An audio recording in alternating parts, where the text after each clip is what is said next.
Barrister Guha, স্বামীজির বন্ধু। ও নমস্কার। শুধু বন্ধু নয়, অত্যন্ত ঘনিষ্ঠ বন্ধু। তাছাড়া আমার আর একটা পরিচয় আছে যেটা তোমার জানা। আজ থেকে 22 বছর আগে এখানে একটা মামলা হয়েছিল। হ্যাঁ, আমি গিয়েছিলাম আপনার ওখানে। Yes.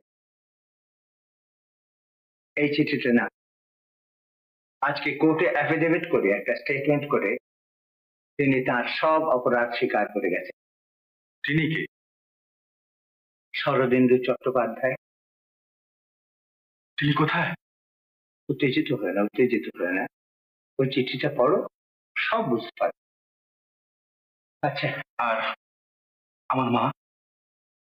তোমার মা, তোমার মা, তোমার মা স্বর্গের দেবী। ওই চিঠিটা পড়ো, তার খোঁজ পাবে। আচ্ছা, I don't think I disturb you anymore.